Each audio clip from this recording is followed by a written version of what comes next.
Hello viewers, welcome to another video. In this video, we will discuss Jinasun Medical University MDK 2023 chemistry portion with keys and their explanation.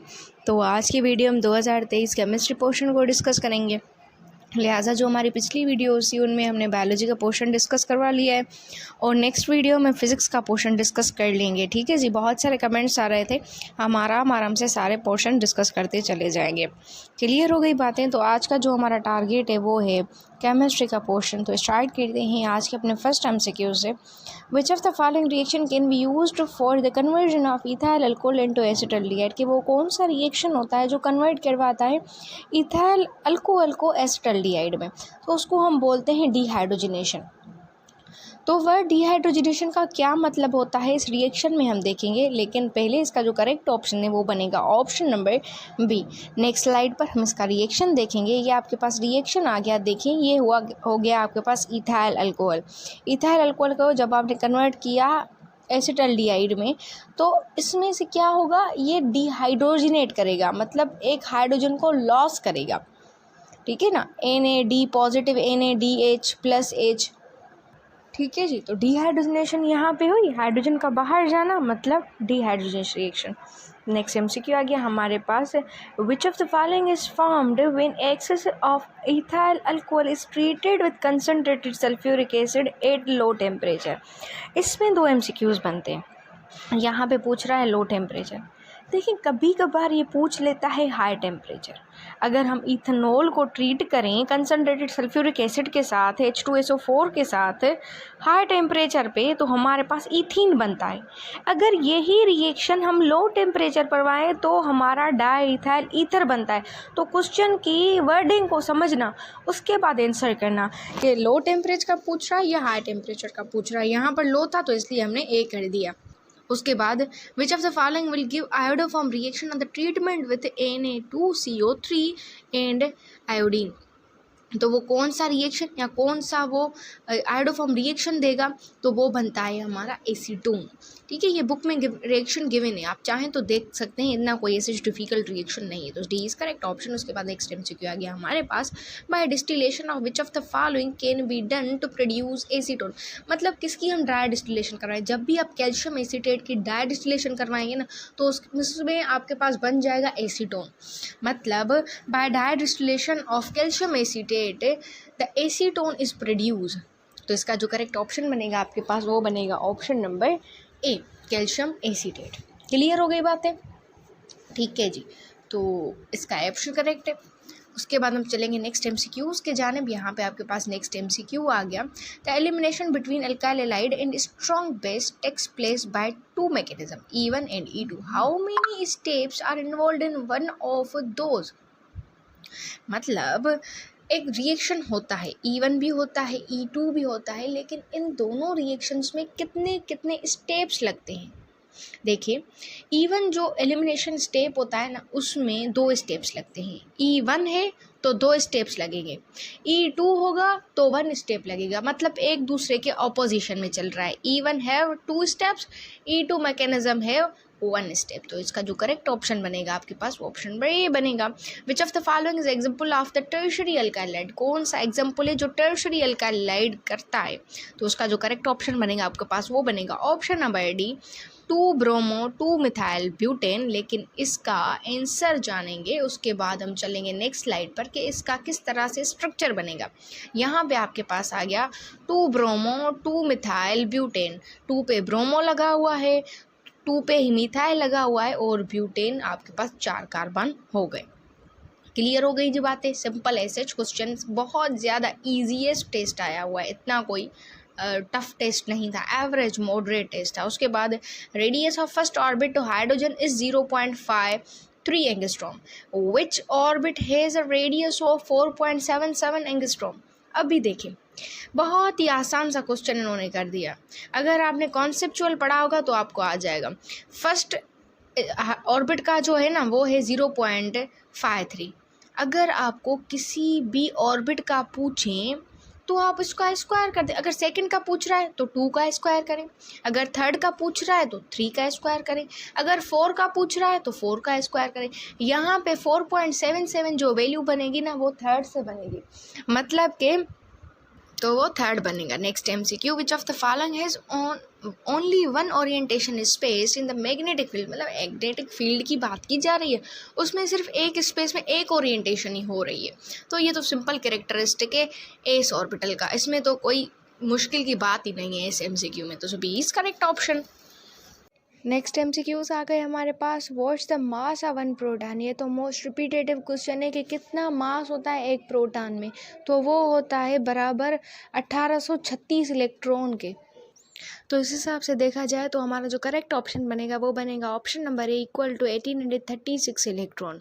Clear हो गया। Which of the following is different in sodium positive, magnesium 2+ and aluminium 3+।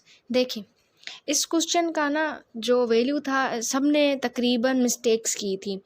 क्या था कि अभी देखिए मतलब पूछ क्या रहा है आपसे, कौन सी चीज़ें इनमें डिफरेंट है। इनमें नंबर ऑफ़ शेल सेम होते हैं, नंबर ऑफ़ इलेक्ट्रॉन सेम होते हैं। तीनों में जो नंबर ऑफ़ इलेक्ट्रॉन्स है ना वो 10-10 होते हैं।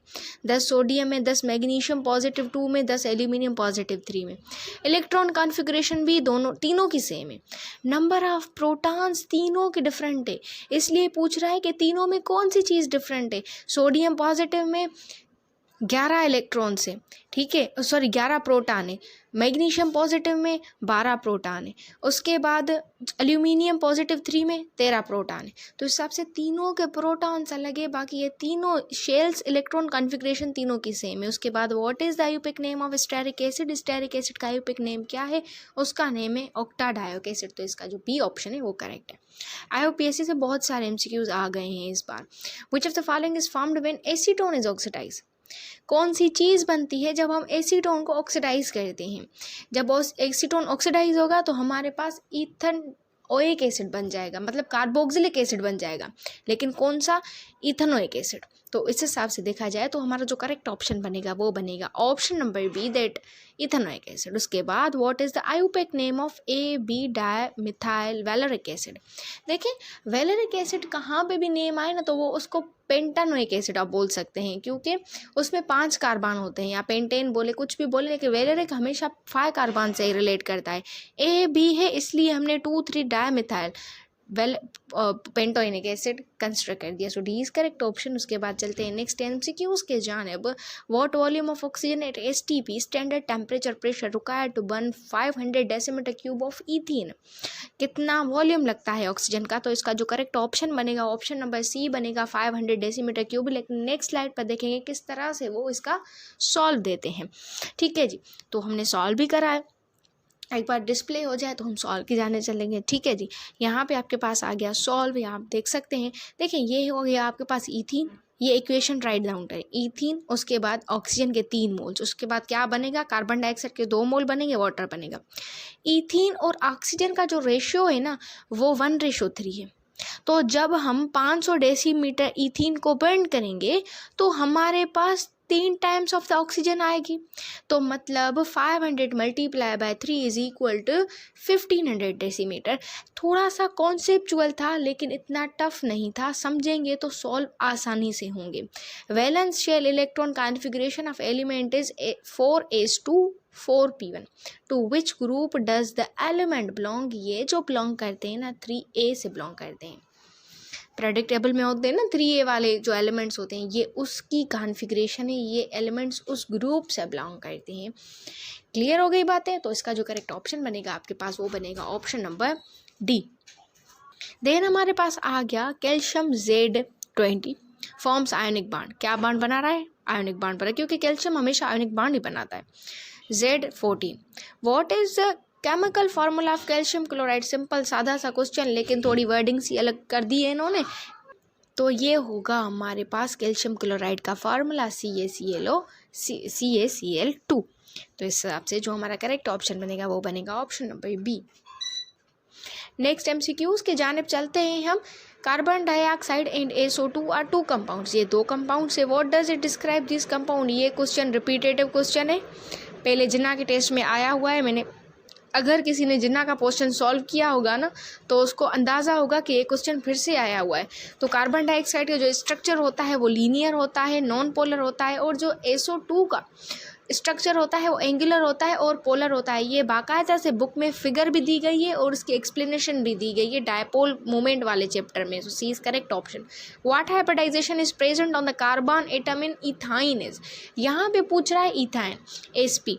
अगर ये कहीं पे पूछता हमारे पास ईथेन तो उसकी हाइब्रिडाइजेशन होती है sp3। अगर ये कहीं पे पूछता आपके पास ईथीन तो उसकी हाइब्रिडाइजेशन होती है sp2। ये भी क्वेश्चन रिपीटेटिव और मोस्ट जो है ना कॉमन क्वेश्चन पूछे जाने वाला क्वेश्चन है, ईजीएस्ट क्वेश्चन, इतनी टफ टेस्ट थी ही नहीं। विच of the following reaction have same value of Kc and Kp, किस रिएक्शन के पास सेम वैल्यू Kc और Kp के। देखिए जहाँ पर रिएक्टेंट और प्रोडक्ट सेम नंबर होंगे तो उसकी Kc और Kp वैल्यू सेम होगी। यहाँ पे सी ऑप्शन की जानिब चले जब हम तो H2 + I2 2HI, product side पे भी 2 मोल्स हैं, रिएक्टेंट साइड पे भी 2 मोल्स हैं, तो दोनों की सेम वैल्यू हुई ना Kc और Kp भी। तो इस हिसाब से जो हमारा करेक्ट ऑप्शन बनेगा वो ऑप्शन नंबर सी बनेगा। क्लियर हो गई बातें। तो इस तरह के एमसीक्यूज आए हुए हैं। उसके बाद which of the following conditions, वो कौन सी कंडीशंस है required for the maximum yield of ammonia through Haber Bosch process. Haber's process भी बोल सकते हैं या हाइबर-बोश प्रोसेस भी बोलते हैं हम इसको। मैक्सिमम यील्ड किस तरह से हमें मिलती है, तो जब हम टेम्परेचर को कम कर देंगे ना, टेम्परेचर कम हो जाएगा तो हमारे पास ज़्यादा यील्ड आएगी अमोनिया की। ये सारे पास्टुलेट हाइबर-बोश प्रोसेस में गिवन है कि किस तरह से वॉल्यूम बढ़ाएं, किस तरह से टेम्परेचर बढ़ाएं, प्रेशर फर्दर स्वान, सारी चीज़ें ये गिवन है। Clear. So D is correct option. उसके बाद हमारे पास नेक्स्ट एमसीक्यू आ गया, which of the following is true for reversible reaction and equilibrium.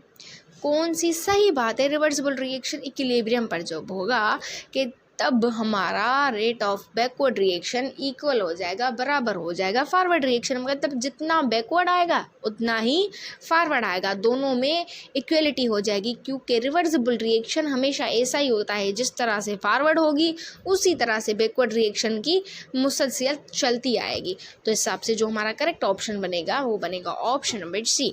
Next MCQ, when benzene react with isopropyl in the presence of AlCl3 is Lewis acid, the product form is isopropyl benzene। ठीक है, अब जब benzene ने react करा किसके साथ, isopropyl chloride के साथ, प्रेजेंस किसकी, एल्यूमिनियम टेट्राक्लोराइड की, तो हमारे पास प्रोडक्ट बन गया आइसोप्रोपाइल बेंजीन। लेकिन किस रिएक्शन को हम वाज़े करते हैं, ये होता है फीरल ग्राफ अल्काइलेशन। उसके बाद benzene is subjected to alkylation, nitration, oxidation, the product is, ये ऑप्शन 2 थे इसलिए इसका बी ऑप्शन ही करेक्ट है, आप समझ जाएं खुद ही। Ortho nitrobenzoic acid and para nitrobenzoic acid, इसके ऑप्शंस मुझे नहीं मिले थे लेकिन करेक्ट ऑप्शन इसका बी है। तो इस हिसाब से जब आप अल्काइलेशन कराएं, नाइट्रेशन कराएं या ऑक्सीडेशन कराएं तो बी ऑप्शन करेक्ट होगा। ठीक है, नेक्स्ट एमसीक्यू आ गया, isopropyl chloride is an example of. Isopropyl chloride किसका एग्जांपल है, सेकेंडरी अल्काइल हैलाइड का। अगर जे यहाँ पे नियो होता तो टर्शरी, अगर जेकर नॉर्मल होता तो आप प्राइमरी कंस्ट्रक्ट कर सकते थे। नेक्स्ट हमारे पास आ गया, oxidation of toluene by KMnO4 the product is, कि जब आप ऑक्सीडेशन करवाएं किसकी, KMnO4 तो प्रोडक्ट आपके पास क्या बनेगा, थ्योरेटिकल सा सिंपल सा सादा सा क्वेश्चन है, बेंजोइक एसिड बनेगा। क्लियर हो गई बातें। सो डी इज करेक्ट ऑप्शन। उसके बाद what is the IUPAC name of chloroform, chloroform का आयुपेक नेम क्या होता है, उसका जो क्लोरोफॉर्म का आयुपेक नेम होता है वो होता है टाइक्लोरोमीथेन। एक बार आंसर डिस्प्ले हो जाए उसके बाद हम चलेंगे नेक्स्ट स्लाइड के जानिब ताकि हमारे अदर एमसीक्यूज भी सॉल्व हो जाएं। क्लियर हो गई बातें। ठीक है जी, ओके। प्रैक्टिस किया करें जिन्ना के पास पेपर्स की, बहुत इफेक्टिव होते हैं पास पेपर सॉल्व करना। ठीक है, डिस्प्ले हो गई चीज़ें। Next MCQ, which of the following produces maleic anhydride on oxidation of.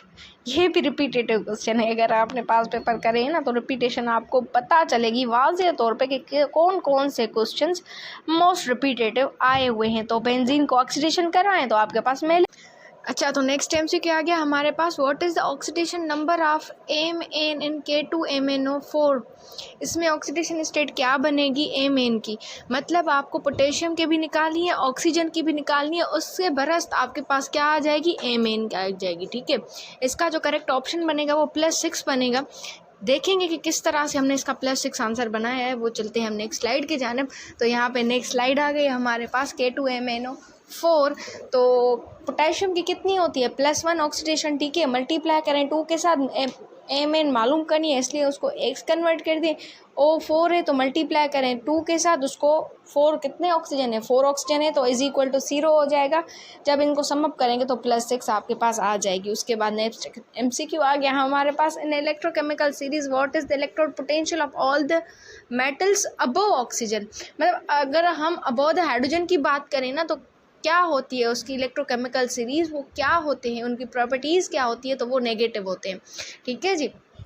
Theoretical सा क्वेश्चन था ये, मेमोराइज करने की बातें थी। So B is correct option. Organic compound are classified, ये जो ऑर्गेनिक मतलब 2 टाइप्स की केमिस्ट्री होती है, एक होती है ऑर्गेनिक, दूसरी होती है इनऑर्गेनिक। अगर हम ऑर्गेनिक केमिस्ट्री की बात करें तो ऑर्गेनिक केमिस्ट्री जो क्लासीफाई की जाती है ना, ओपन चेन और क्लोज चेन कंपाउंड्स में क्लासीफाई की जाती है। तो इस हिसाब से अगर हम देखें तो इसका जो करेक्ट ऑप्शन बनेगा आपके पास, वो बनेगा ऑप्शन नंबर बी।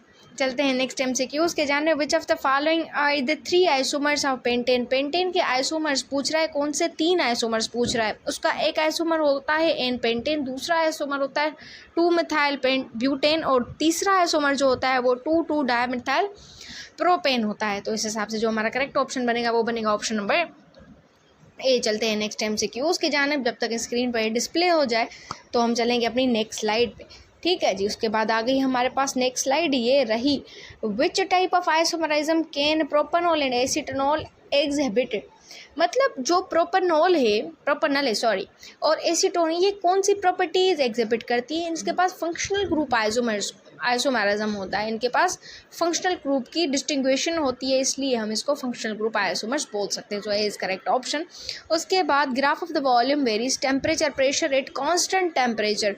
मतलब अगर कांस्टेंट प्रेशर की बात की जाए, टोटल प्रेशर की बात की जाए कांस्टेंट टेम्परेचर पर, तो ये जो होती है ना, इसका ग्राफ बनता है नॉन लीनियर। सारे ग्राफ्स को सही से पढ़ना, चार्ज लॉ का ग्राफ, एब्सोल्यूट पोटेंशियल, एब्सोल्यूट का जो है ना ग्राफ, और बॉयल्स लॉ का ग्राफ, इनमें से क्वेश्चन पूछे जा सकते हैं। D is correct option. उसके बाद नेक्स्ट MCQ आ गया हमारे पास। एक ATM है जिसका नाइट्रोजन पे है 25 डिग्री सेंटीग्रेड पे, वो क्या कर रहा है, टेम्परेट कर रहा है। उसका 25 डिग्री सेंटीग्रेड है, उसका अगर प्रेशर हम ना 2 ATM कर दें और टेम्परेचर 50 डिग्री कर दें, तो volume will change from 1 ATM to कितना वॉल्यूम चेंज होगा 1 ATM से। तो इसका जो करेक्ट ऑप्शन है वो है, लेकिन हम चलेंगे नेक्स्ट स्लाइड पे ताकि हमें सॉल्यूशन प्रॉपर वे से मिल जाए। हम इसमें यूज़ करते हैं ideal gas equation. Ideal gas equation कौन सी होती है, P1 V1 divide by T1, P2 V2 divide by T2। उसके बाद आपको 25 डिग्री को कन्वर्ट करेंगे जब आप 273 के साथ, तो आपके पास 298 हो जाएगा। 550 डिग्री को कन्वर्ट करेंगे केल्विन में तो 323 हो जाएगा। इनमें वैल्यूज़ पुट करें अपनी, V को हम मालूम करना है, V बाहर निकाल दे। 1 decimetre cube 2 ATM multiply 2323 divide by 1 multiply 293। इस इक्वेशन को रीअरेंज कराएं ना हमने, तभी इस तरह से हमारी V2 की वैल्यू रिकॉग्नाइज हो जाएगी। तो अगर हम इसको सम अप करेंगे पूरे को तो 0.542 आंसर आ जाएगा। उसके बाद which of the following temperature is refer to the absolute zero. ये क्वेश्चन भी मोस्ट रिपीटेटिव है, और इस क्वेश्चन में ना कन्फ्यूजन वाली बात ये होती है कि हम डिग्री सेंटीग्रेड लिखें या केल्विन लिखें। तो जब भी एब्सोल्यूट जीरो की बात की जाए ना टेम्परेचर्स पे, तो वो हमेशा डिग्री सेंटीग्रेड में ही मालूम होता है। तो हमारा ए ऑप्शन करेक्ट होगा। एन ऑर्गेनिक कंपाउंड है carbon 40%, hydrogen 6.67% and oxygen 3.3%। What is the empirical formula of the compound. क्या पूछ रहा है हमसे, एम्पिरिकल फार्मूला पूछ रहा है। रिपीटेटिव क्वेश्चन, वैल्यूज डिफरेंट है लेकिन क्वेश्चन रिपीटेटिव है, तो इसका सी ऑप्शन करेक्ट है। लेकिन किस तरह से, वो हम चलेंगे इक्वेशन के जानिब। हम परसेंटेज को क्या करेंगे, परसेंटेज को कन्वर्ट करेंगे किस में, ग्राम्स में कन्वर्ट करेंगे। कार्बन कितने थे आपके पास, कार्बन थे 40 ग्राम। उसके बाद हाइड्रोजन की वैल्यू उस क्वेश्चन में गिवन, ऑक्सीजन की वैल्यू उस क्वेश्चन में गिवन। इनके अपने अपने मोलर मास से डिवाइड कर दे सबको, तो आपको वैल्यूज मिल जाएगी। वैल्यूज मिलने के बाद कोई ऐसी वैल्यूज पुट करें जो सबसे सिंपलेस्ट को उसी के साथ मल्टीप्लाई करते आएँ। मल्टीप्लाई करते करते आएंगे जब आप सिंपलेस्ट को, तो आपके पास जो करेक्ट ऑप्शन बनेगा 1:1 बन जाएगा, 1:2, 2:1। तो जब आप इनको सम अप करेंगे तो CH2O आपके पास करेक्ट ऑप्शन बन जाएगा। सिंपल से क्वेश्चन होते हैं, लेकिन सिर्फ समझने की बात होती है कि किस तरह से हमने इसको सॉल्व किया है। उसके बाद 7.6 gram of CaSO2 is reacted with 12.8 gram of O2। ये इक्वेशन दी गई है। लिमिटिंग रिएजेंट कौन सा इसमें से, तो इसका जो करेक्ट ऑप्शन बनेगा ना, आपके पास ए बनेगा। अगर आप लिमिटिंग रिएजेंट आपको चाहिए तो मैंने पिछली वीडियोज़ में लिमिटिंग रिएजेंट के MCQs में ही इसका वे बता दिया था, तो अगर आपको चाहिए तो वॉच कर सकते हैं। इसलिए मैंने इसका प्रॉपर सॉल्व नहीं दिया, लेकिन लिमिटिंग रिएजेंट यहाँ पे CaS2 ही होगा। नेक्स्ट MCQs आ गए हमारे पास। Water rises in capillary tube because, अब जो पानी जो होता है ना वो राइज करता है कैपिलरी ट्यूब में। ये क्यों? इस वजह से करता है क्योंकि उसके पास ना एडिसिव फोर्सेस होते हैं उन मॉलिक्यूल के पास, जो कोई से फोर्स की प्रॉपर्टी एक्सीड करते हैं। तो कैपिलरी ट्यूब में इसलिए हमारा जो वाटर होता है ना वो राइज करता है। तो इसका जो करेक्ट ऑप्शन बनेगा आपके पास वो बनेगा option number B, adhesive force of the molecule exceed cohesive force. ठीक है। उसके बाद which of the following influences the variations of temperature at which the boiling of water takes place. Boiling of water जब होगी, मतलब जब पानी को हम बॉयल करेंगे तो कहाँ पे वेरिएशंस आती है? जाहिर सी बात है, जब आप प्रेशर को कम कर देंगे या आउटसाइड द प्रेशर करेंगे तो आपके पानी की बॉयलिंग में तो कुछ ना कुछ तो फ़र्क आएगा ही आएगा ना। तो इस तरह से वेरिएशंस बनती है। तो इस correct option, enzyme shows optimum activity between 37 degree centigrade to 50 degree centigrade, however works. ये जो होता है ना, मतलब ठीक है, तो सी ऑप्शन करेक्ट करें। एक बार डिस्प्ले हो जाए तो हम चलेंगे अपनी नेक्स्ट स्लाइड के जानिब। अच्छा, तो ये आपके पास आ गई oxidation of secondary propyl alcohol gives. मतलब आप जब भी सेकेंडरी प्रोपाइल अल्कोहल की ऑक्सीडेशन करवाएं, उसको ऑक्सीजन के साथ ट्रीट करें, तो आपको क्या मिलेगा? आपको एसीटोन मिलेगा। So A is correct option. Which of the following is an amino acid? कौन सा अमाइनो एसिड है? ये जो एस्पार्टिक एसिड होता है ना, ये अमाइनो एसिड होता है। केमिस्ट्री के बुक में ये पॉइंट गिवन है। नेक्स्ट MCQ आ गया हमारे पास। What is the order of reaction if the unit of K is second inverse? मतलब सेकंड तो है लेकिन इनवर्स में, तो ये कौन सा ऑर्डर है, इसकी कौन सी प्रॉपर्टी है? तो ये है हमारा फर्स्ट ऑर्डर रिएक्शन, या इसको हम बाय वर्ड बोल सकते हैं वन ऑर्डर रिएक्शन। क्लियर हो गया? Which of the following best describe the ionic reaction of inorganic compounds? तो ये जो होते हैं ना, ये वेरी फास्ट होते हैं। जो इनऑर्गेनिक कंपाउंड्स के साथ आयनिक रिएक्शंस करते हैं ना, ये बहुत ज़्यादा स्पीड हो जाते हैं, और स्पीड के नतीजे में ये बहुत ज़्यादा फास्ट रिएक्शन अपने आप को प्रेफर करते हैं। तो सी इसका करेक्ट ऑप्शन बनेगा। चलते हैं नेक्स्ट MCQs के जानिब। Metallic properties in group of P block element has a trend. Metallic को बहुत सारे प्रॉपर्टीज़ होती हैं, मतलब मेटलिक हो गई, इलेक्ट्रोनेगेटिव प्रॉपर्टीज़ हो गई, लेकिन पी ब्लॉक के पास जो मेटलिक प्रॉपर्टी होती है ना, उनके पास एक ट्रेंड होता है डिक्रीज होने का। तो ए इज करेक्ट ऑप्शन।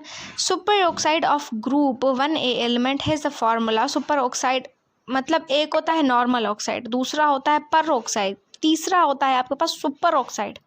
तो सुपर ऑक्साइड जो होते हैं उनके पास जो फॉर्मूला होता है, अगर वन एलिमेंट की बात की जाए तो MO। नेक्स्ट MCQ क्या क्या हमारे पास? Which pair of element markedly differ from other members of the respective groups? कौन से एलिमेंट्स हैं जो दूसरे रेस्पेक्टिव ग्रुप से डिफर करते हैं? तो वो होते हैं लिथियम और बेरिलियम। कुछ प्रॉपर्टीज़ होती हैं इनकी जो है एक दूसरे से वो मीटअप नहीं करती, तो इसलिए एक दूसरे से डिफर करते हैं। विच of the following is a covalent crystal? कौन सा जो है वो कोवलेंट क्रिस्टल है? तो कोवलेंट क्रिस्टल डायमंड होता है। सोडियम क्लोराइड जो होता है ना, वो आयनिक क्रिस्टल होता है। इस दोनों में कंफ्यूज नहीं होना। KI ऑप्शन भी वो भी आयनिक क्रिस्टल है, MgBr2 भी वो भी आयनिक क्रिस्टल है। So D is correct option. The nature of attraction which holds molecular crystal is? जो मॉलिक्यूलर क्रिस्टल्स को होल्ड करे उसको हम बोलते हैं वंडर वाल फोर्सेस। तो हमारा जो करेक्ट ऑप्शन बनेगा यहाँ पे वो बनेगा option number D. I hope so यहाँ तक बहुत सारे MCQs के कॉन्सेप्ट आपके क्लियर होते जा रहे होंगे। What is the mathematical statement of the first law of thermodynamic. First law of thermodynamic की कौन सी मैथमेटिकल इक्वेशन करेक्ट है, तो वो होती है delta E is equal to Q minus W। तो इस हिसाब से हमारा जो करेक्ट ऑप्शन बनेगा वो बनेगा ऑप्शन नंबर डी। चलते हैं नेक्स्ट MCQs की जानिब। What is the delta H equal to Z according to the first law of thermodynamics. Delta H जो होता है वो बराबर होता है Z के। According to the first law of thermodynamics delta E is equal to P delta V। ये P और V क्या है, ये प्रेशर और चेंज इन वॉल्यूम है। So B is correct option. Why do transition elements form interstitial compound. क्यों बनाते हैं भाई, इसलिए बनाते हैं क्योंकि उनके पास ना छोटे छोटे होल्स प्रेजेंट होते हैं जो crystal lettuce of the transitional elements बनाते हैं। तो करेक्ट ऑप्शन बनेगा आपके पास सी। चलते हैं नेक्स्ट MCQ के जानिब। यह है हमारा last MCQ। The ligand diethylene triamine is example of. ये किसका एग्जाम्पल है, ट्राइडेंटेंट का एग्जाम्पल है। सो हमारा बी ऑप्शन करेक्ट है। ये थी हमारी आज की video. If you like this video please like share and subscribe this channel. Next video हमारी जो आएगी वो आएगी फिजिक्स पोर्शन पे। Stay tune for next videos. तब तक के लिए thank you for watching this video.